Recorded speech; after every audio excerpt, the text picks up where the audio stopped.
स्त्री ने सुधारी घर की दशा। किसी गांव में 7 भाई रहते थे। माता पिता का देहांत हो चुका था। सातों भाई कंगाली में जीवन काट रहे थे। वे रोज जमींदार के खेतों में काम करने जाते और शाम को मजदूरी में 1-1 किलो चने लेकर आते।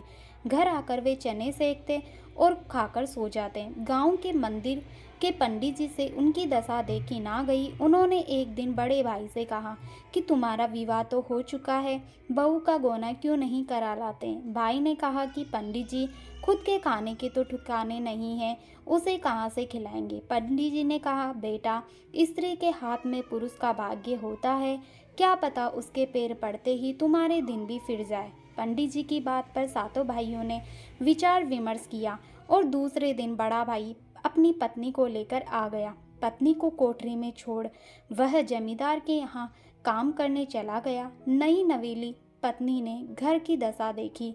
पड़ोसन उसे अपने यहाँ ले गई, प्रेम से भोजन कराया और भाइयों के जीवन का सारा हाल सुनाया।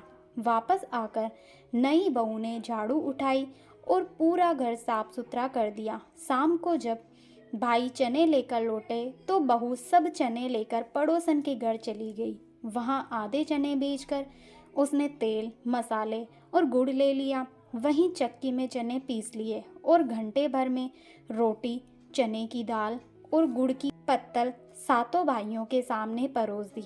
सब भाइयों की आंखें फटी रह गई। ऐसा भोजन अपने घर में उन्होंने कभी ना किया था।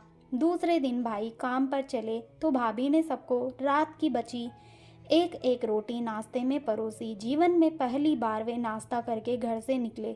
दूसरे दिन सातों भाइयों को पहली बार जल्दी घर पहुंचने की उमंग उठी। जल्दी जल्दी काम निपटाकर वे चने लेकर घर पहुंचे और फिर स्वादिष्ट भोजन पाया।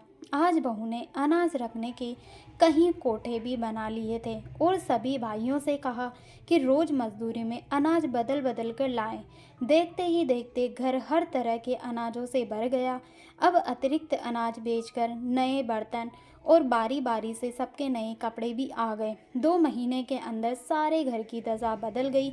एक दिन पंडित जी उनके घर में सामने से निकले तो भाइयों ने उनका आशीर्वाद लिया। पंडित जी ने मुस्कुराकर कहा था ना मैंने, स्त्री ही घर का भाग्य बदल सकती है, क्योंकि वही घर की लक्ष्मी होती है।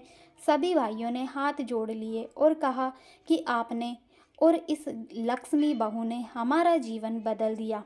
शिक्षा तो देखो साथियों, घर सजाने का संग्रह का गुण स्त्री ईश्वर प्रदत्त होता है।